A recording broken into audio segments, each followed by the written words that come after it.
I said earlier this morning that the red thread, in a way, that runs through what we're looking for in the conferences, in a sense, are those three I's, that holy trinity of inclusion, involvement, and inspiration.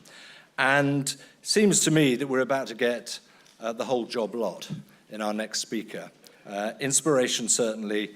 Lessons of involvement and inclusion, without question. Gregory Boyle is the founder of Homeboy Industries, based here in California, a Jesuit priest and a very successful writer to boot. Tattoos on the Heart was a New York Times bestseller. You all, as I mentioned earlier, you've got copies of Barking to the Choir, The Power of Radical Kinship. Well, Gregory's work is about intervention, re-entry into society, dealing with and managing a gang culture. And for that, he's been recognized as a champion of change by the White House and has been inducted into the California Hall of Fame, among other things. They are perhaps small medallions hanging around a much bigger neck, frankly, in terms of what he has achieved. So, Gregory, thank you very much indeed for joining us, and we very much look forward to your story. Thank you.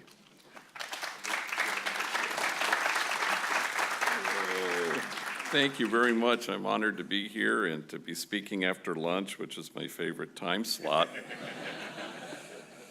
Thank you for inviting the least athletic person I know to speak to you. I wanted to check if I got this invitation correct. So it's a privilege to be with you, an honor for 30 years to have worked with gang members in Los Angeles. And I had a homie the other day, he says, I know that I is not in the word team, but me is, he said, so, which I thought was clever. So it's a privilege to know all these gang members for 30 years, thousands and thousands, 15,000 folks a year walk through our doors at Homeboy Industries, located in Chinatown. So if you're out of town, just come and visit us if you're here for a few days. An honor to know people like Lewis, who was, worked for us for like 10 years and was in prison and a shot caller from his gang and a heroin addict for a time, and kind of a force of nature and kind of helping organized Homeboy, one of the many homies who run the place, so I can be here in the session after lunch to speak to you. And he became quite a good public speaker, and he was we went out to dinner in Olvera Street, and he was giving me tips on how to speak publicly. He said, you know, you got to pepper your talk with self-defecating humor. And I said, yeah, no shit. That is some good advice there. Well, I think the point of anything, really, of sport, of educational efforts, certainly, and of Homeboy Industries, is to try to imagine the world looking differently than it currently looks. All of us are invited to make God's dream come true, which is to create a community of kinship such that God, in fact, might recognize it. We're all invited in our way through sport and through educational endeavors or whatever it is that we're involved in. Kind of the equalizer, really, is the invitation to imagine a circle of compassion and then imagine nobody standing outside that circle. We're all invited to concern ourselves with inclusion, as was just mentioned, and to dismantle the barriers that exclude. And so the only way I know to really do that is how do we all find our ways out to the margins? Because if we stand there, the whole point of the margins is your presence there will dissolve the margins. And so we stand with a particularity with the poor and the powerless and the voiceless, and we stand with those whose dignity has been denied, and we stand with those whose burdens are more than they can bear. We even get an opportunity occasionally to stand with the easily despised and the readily left out. With some great privilege, we're able to stand with the demonized so that the demonizing will stop, and stand with the disposable so that the day will come when we stop throwing people away. So our goal is kinship, and if that were true of every endeavor from sport to education, if that happened to be true, then I suspect we'd no longer be promoting justice. We would be celebrating it. And so you go to the margins and you brace yourselves because people will undoubtedly accuse you of wasting your time. But the prophet Jeremiah writes, in this place of which you say it is a waste, there will be heard again the voice of mirth and the voice of gladness, the voices of those who sing. And so certainly part of everybody's effort to even breathe and exist in this world is to allow those voices to be heard. So we're engaged in service, and service has a temptation to it to even have distance in it. Service provider, service recipient, and we want to bridge even that. One of the great privileges of my life was knowing Cesar Chavez as a friend, and once famously a reporter had commented to him and said, wow, these farm workers, they sure love you. And Cesar just shrugged and smiled and said, the feeling's mutual. And that's the hope. How do we arrive at this exquisite mutuality where there is no us and them, there's just us? We have this notion where we want to go out to the margins and make a difference. But I think we need to turn that on its head. We don't go to the margins so that we will make a difference. We go to the margins so that the folks at the margins make us different. And so you don't want this distance that separates us. At Homeboy Industries, I'm not the great healer, and that gang member over there is in need of my exquisite healing. The truth be told, we're all a cry for help. We're all in need of healing. It's one of the things that joins us together in our own shared humanity. So we don't want service provider, service recipient. There was a hardcore gang intervention worker I met in Houston who was working with gang members on the streets, and he himself was a former gang member, and he was pleading with me after a talk I gave there. How do you reach them? Meaning gang members. And I found myself saying to him, for starters, stop trying to reach them. Can you be reached by them? Can you receive who they are? And then once you do that, everybody's inhabiting their own mutual nobility. Just about every Buddhist text begins with, "O nobly born, remember who you really are." And that's what we do in each other's presence. We remind each other of the truth of who they are, and we all together inhabit our own nobility. No homie found more job opportunities through Homeboy Industries than a guy we all called Dreamer.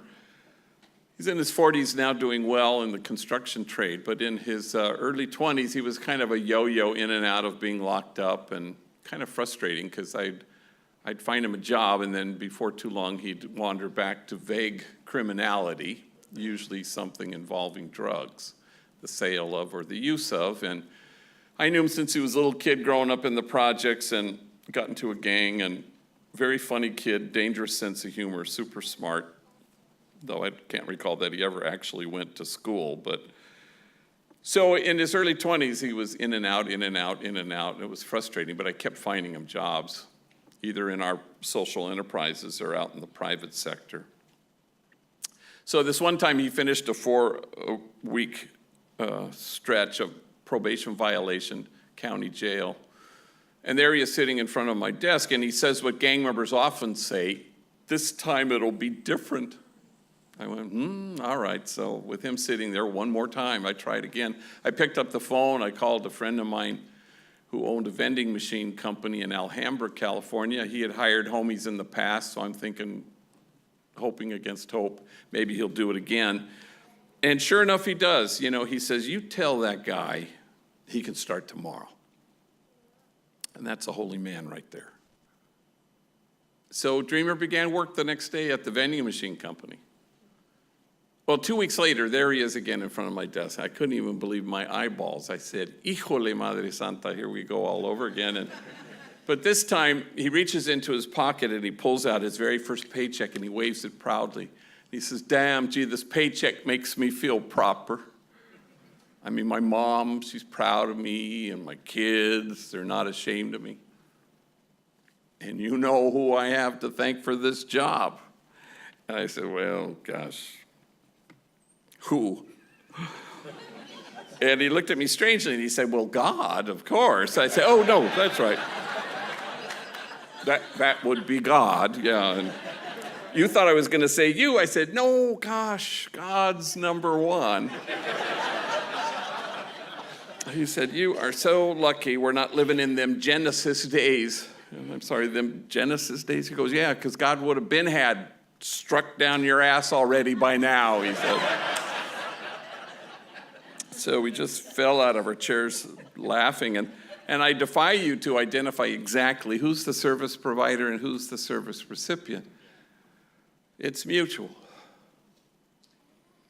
All of us are called to be enlightened witnesses. I don't care what you're involved in, we're all called to the exact same thing, to be enlightened witnesses.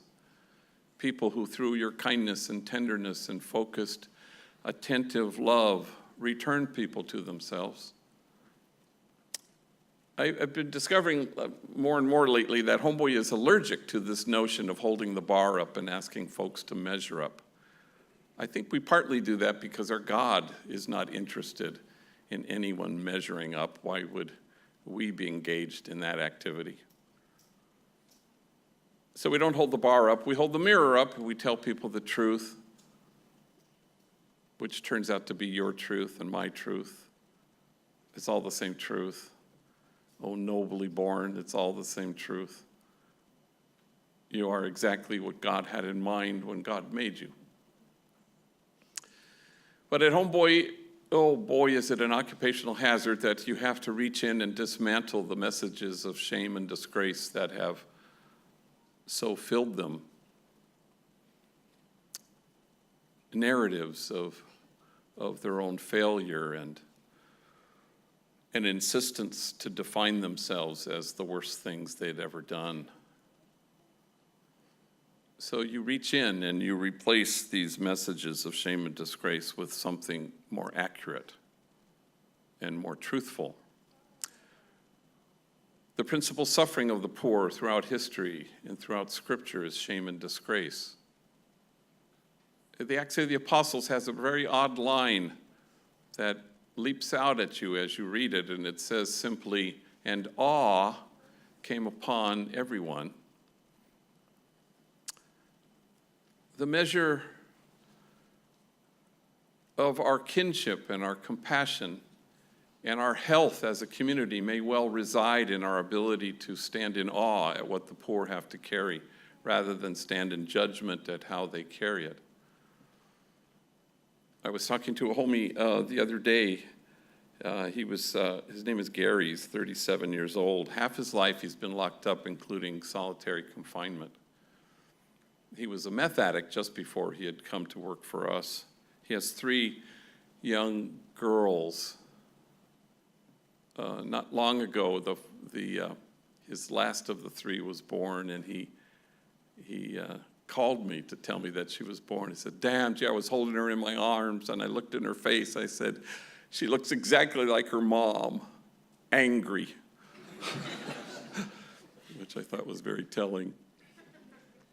He was telling me the other day that when he was 9, he and his twin were sent to live with their grandmother because the home in which he was with his parents was violent and chaotic and abusive.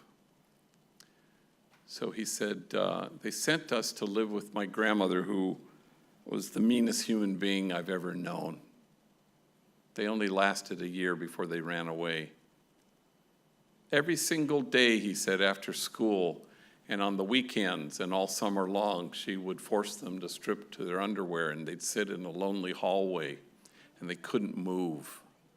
And she would duct tape their mouths because she said, I hate the sound of your voices. So he starts to get choked up.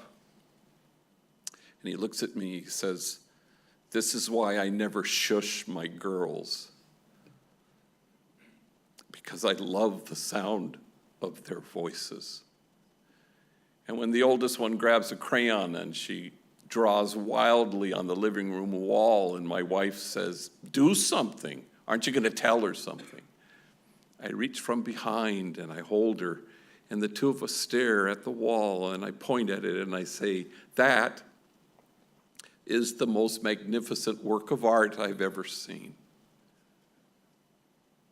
And suddenly you have an image of a God who we actually have, rather than the God we've settled for, the God who loves the sound of our voices and who thinks every one of you is a magnificent work of art. And awe came upon everyone.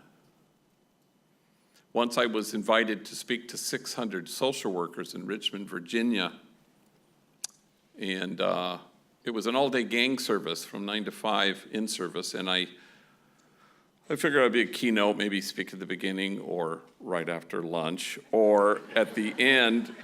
And so I said yes, and I bought my ticket, and a week before I was to go, I pulled the invitation letter out, and to my horror, it said that I was to be the only speaker from 9 to 5 at this gang in service all damn day. And I said to myself, "Oh, hell no."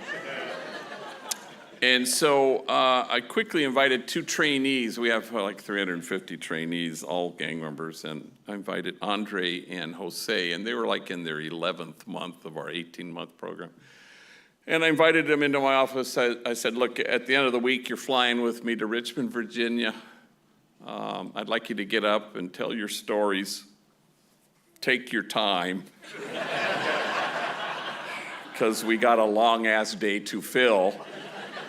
I'd never heard their stories, and Jose gets up, and he's 25 years old. And at the time, he was in our different phases in our training program, and a gang member, tattooed, been to prison, but he also he landed as a very valued member of our substance abuse team, a man solid in his own recovery. Now he was helping younger homies with their addiction issues. And not only was he locked up, he had a long stretch as a homeless man and an even longer stretch as a heroin addict. So he gets up in front of 600 social workers, and he says, I guess you could say my mom and me, we didn't get along so good. I think I was 6 when she looked at me and she said, "Why don't you just kill yourself? You're such a burden to me." Well, 600 social workers audibly gasp. And he says, it sounds way worser in Spanish, he said to them. And we were a little confused. We went from gasp to laugh. He said, "I think I was 9 when my mom drove me down to the deepest part of Baja California. And she walks me up to an orphanage. And she knocks on the door. And the guy comes to the door and she says, 'I found this kid.' And she left me there for 90 days until my grandmother could get out of her where she had dumped me, and my grandmother rescued me.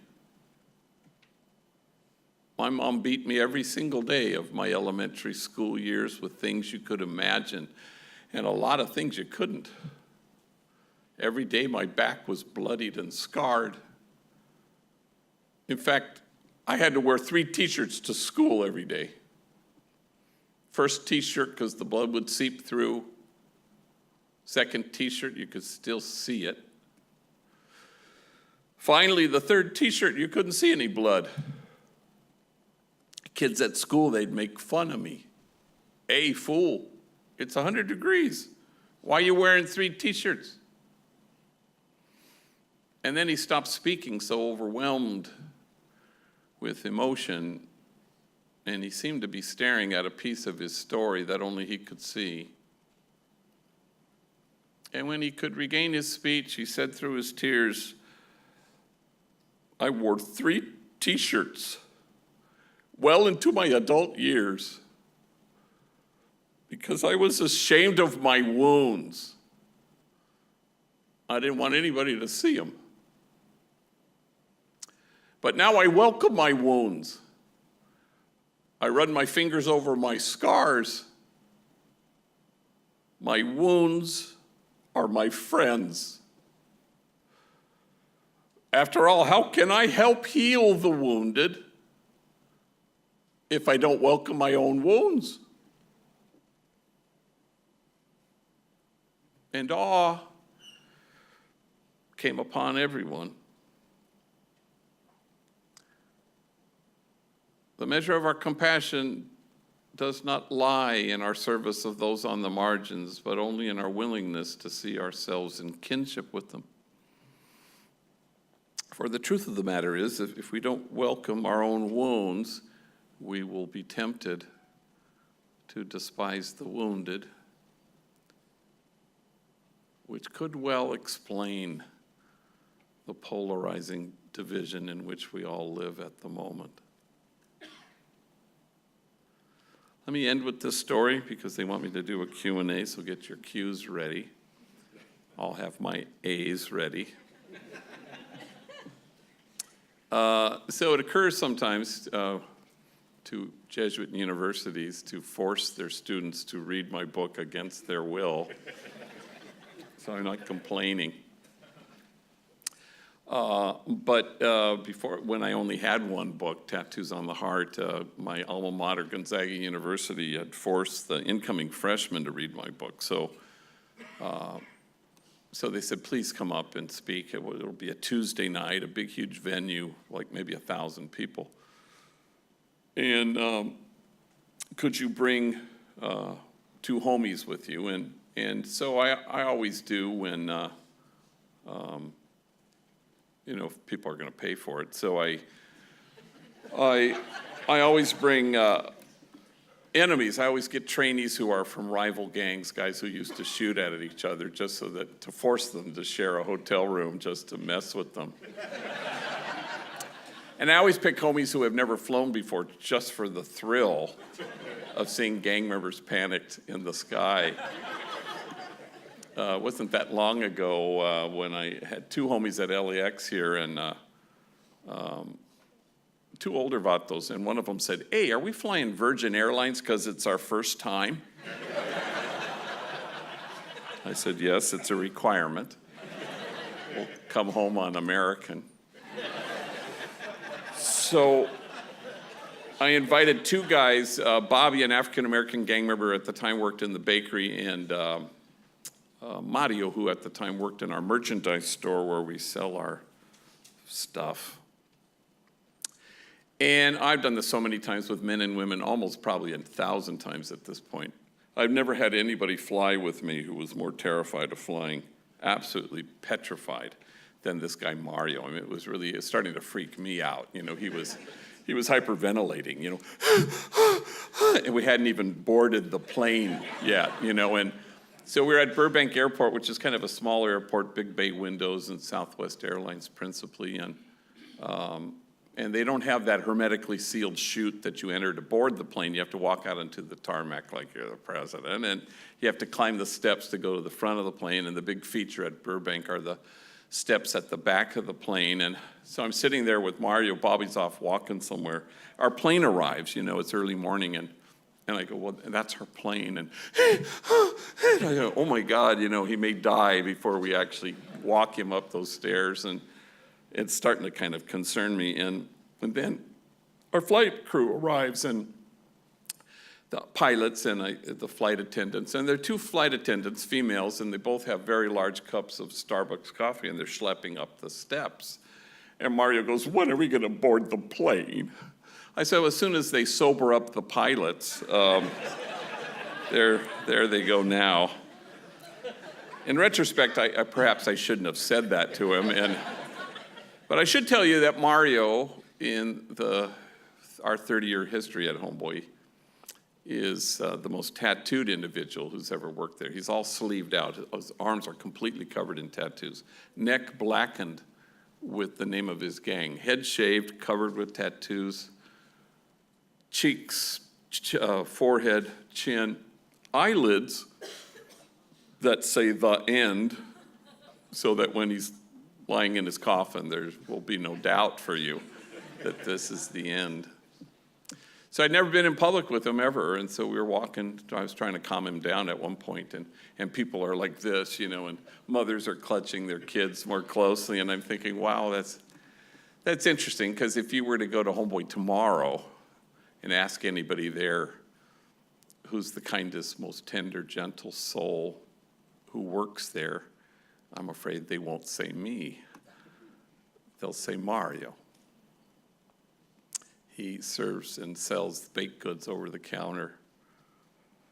He is proof that only the soul that ventilates the world with tenderness has any chance of changing the world. So we get to Gonzaga, and this will happen at universities sometimes, where they'll have the big talk Tuesday night. What they don't tell you is all day Tuesday, you got 94 other talks, at this class, this meeting, this class, all damn day talks. So I tell the two of them, I'm not going to speak at any of these things. I'm going to sit in the back of the room. You get up, tell your stories, and they do. And Mario in particular is quite terrified of this whole thing. And their stories are stories of torment and torture and violence and abuse of every imaginable kind. And honest to God, if their stories had been flames, you'd have to keep your distance. Otherwise, you'd get scorched. I am certain that I would not have survived a day of either of their childhoods. So the nighttime talk comes, and there are 1,000 people as promised, and I tell them, I want you guys to get up and do what you did today. Just do 7 minutes, snapshot, tell your story, so that I can include you in the question and answer period. And they do get up. Mario is quite terrified because it's such a large group, but they do, again, a good job. And then I have them stand alongside me. I said, questions for any one of us? And a woman, yes, ma'am. And a woman stands and she says, yeah, I have a question. It's for Mario. First question out the gates for Mario. Well, he's a tall, skinny drink of water, and he steps up to the microphone. He clutches the microphone. Yes. And he's just terrified or whatever the hell she's going to ask him. And well, you say you're a father and you have a son and a daughter. They're about to enter their teenage years. What wisdom do you impart to them? What advice do you give them? And Mario closes his eyes and he clutches the microphone even more intently, and I can feel him trembling, and he's getting a friggin' hernia trying to come up with whatever the hell he's gonna say, and when suddenly he blurts out, Now, as soon as he says those two words, he rushes back to his microphone clutching retreat, and now I know he is losing the battle with his tears, but he wants to get this whole sentence out.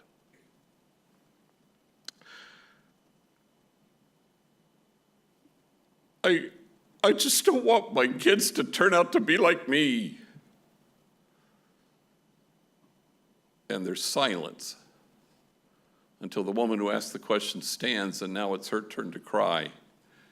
And she says, why wouldn't you want your kids to turn out to be like you? You are loving, you are kind, you are wise, you are gentle. I hope your kids turn out to be like you. And 1,000 total perfect strangers stand, and they will not stop clapping. And all Mario can do is hold his face in his hands, so overwhelmed that this room full of strangers had returned him to himself. And they in turn returned to themselves, because it's mutual. And a whole room of people telling each other, "Oh, nobly born, remember who you really are."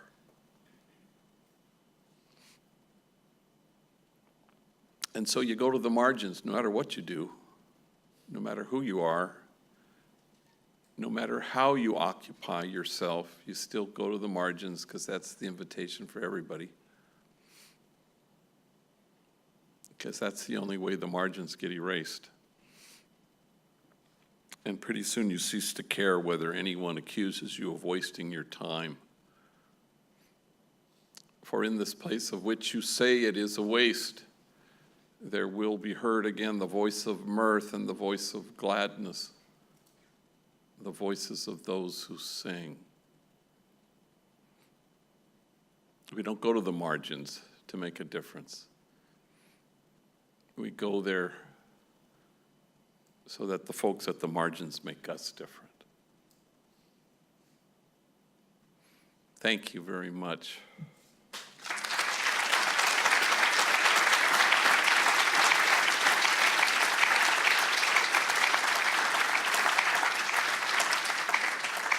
And as they say in Congress, I yield the balance of my time to your questions, and I promise I will end at exactly 2:15. Thanks for staying awake in the session after lunch. Go like this, I'll go like that. We don't need a microphone because it just wastes time. Yes? Thank you very much, Father Boyle. That was outstanding and moving and powerful and will stay for a long time. What's hard for you in your work?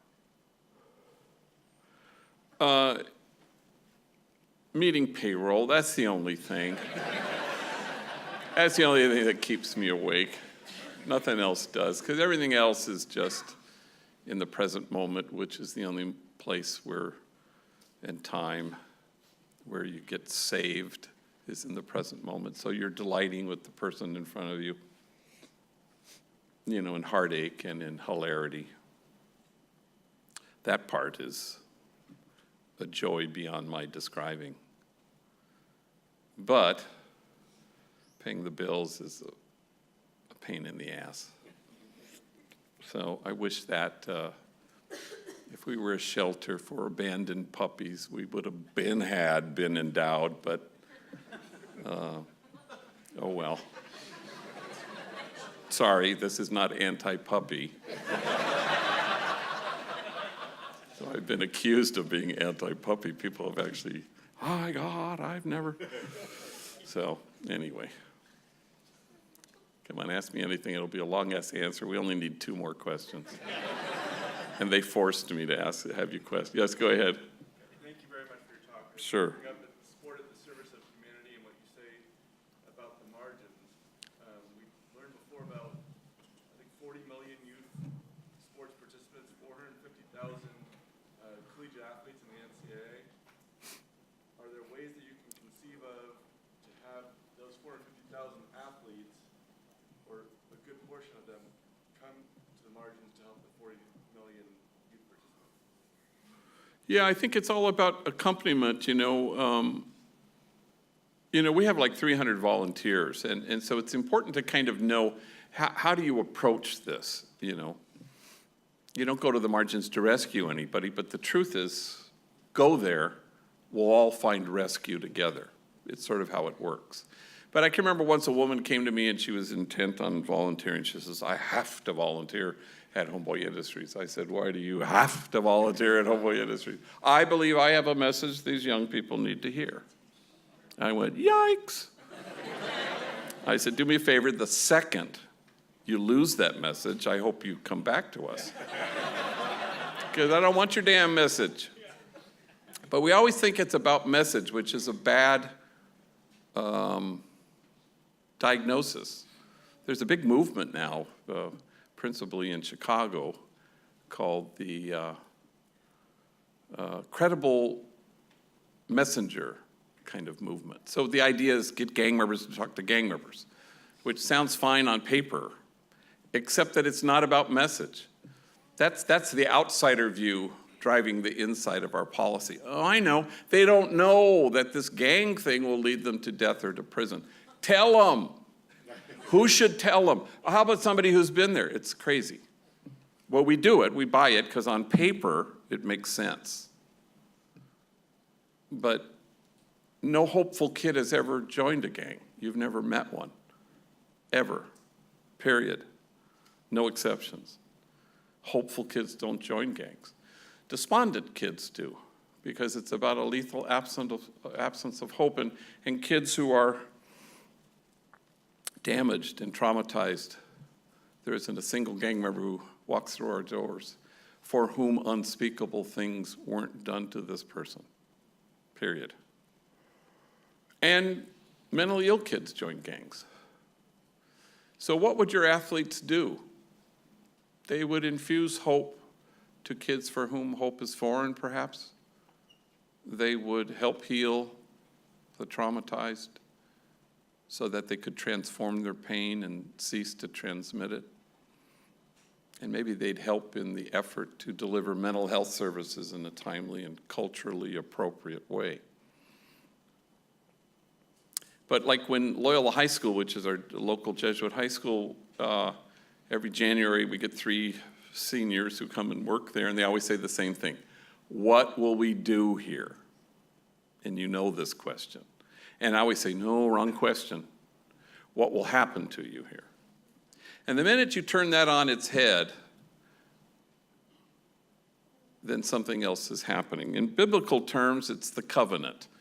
God saying to God's people, as I have loved you, so must you have a special preferential love for the widow, orphan, and the stranger. So God is identifying the subsections of the poor who know what it's like to have been cut off, which returns to the image of the inclusion part again.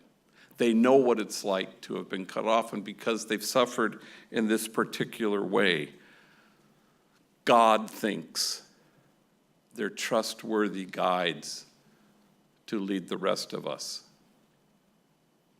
to the kinship of God.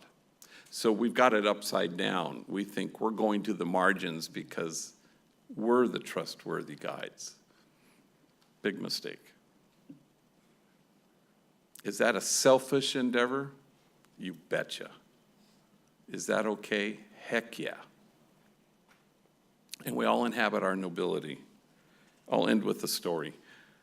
On Father's Day, I had thousands and thousands of text messages. I still haven't gotten back to them all because they're so sweet. But there was a kid named Danny who had come in, and I couldn't believe it. After hours, he came in and he was wearing this cap that said C, which is, he's from a gang called the Clarence Street Locos. I said, I can't believe my eyeballs. You actually still even own that hat. I mean, you got a daughter. You couldn't name one good thing that's come into your life because of that gang. Well, on Father's Day, he sent me a video, and here's this video of a barbecue in the backyard, and all of a sudden, all you can see is, I can't see him, is this hat sitting on the flames as it goes up in flames. But this was a kid who was, oh my God, I never thought he could turn this ship around. A knucklehead. He had vowed to me when he was 13. I'd see him in the alley where his homies would kick it. He said, I will never step foot in Homeboy Industries. He ended up going to prison, and in recovery, we always say, it takes what it takes. And for him, it was his mother had 6 months to live, and she had pancreatic cancer. He ended up being her caregiver. All the more remarkable because this woman tortured him as a kid. So she died. A week later, I buried her. And then a week after that, he walked into Homeboy Industries, and I watched him work side by side and laugh with guys he used to shoot at. And I watched him get his GED and then go on to East LA College. And one day he came into my office. He said, what happened to me yesterday has never happened to me in my life. And he tells me they got on the Gold Line heading east at the Chinatown stop right across the train, right across from Homeboy. And it's a packed train, but he gets a seat, and he says standing right in front of a pole, hanging onto, right in front of him, hanging onto a pole is sort of a little bit medio pedo guy, a little bit drunk guy. He's a gang member because he can see tattoos on his hand, but he doesn't know who he is. He's an older guy. And Danny is wearing a sweatshirt that says Homeboy Industries, jobs, not jails. And the drunk guy looks at the sweatshirt, and says, "Hey, you work there." And Danny doesn't really think he should engage this guy fully, so he just nods. "Is it any good?" Danny shrugs. He says, "It's helped me. In fact, I don't think I'll ever go back to prison because of this place." So then Danny gets up and he pulls a piece of paper out of his pocket and he finds a pen and he writes on the paper the address to Homeboy Industries. As he's telling me this story, he says, I couldn't believe I knew the address by heart. And he hands it to the guy and he says, "You come see us, we'll help you." And the guy studies the piece of paper and he says, "Thank you." And the train stops and he gets off. And then Danny sits down. Now, as he's telling the story, he returns to that earlier refrain. What happened next has never happened to me in my life. Everyone on the train was staring at me. Everyone on the train was smiling at me. Everyone on the train was looking at me. And for the first time in my life, I felt admired.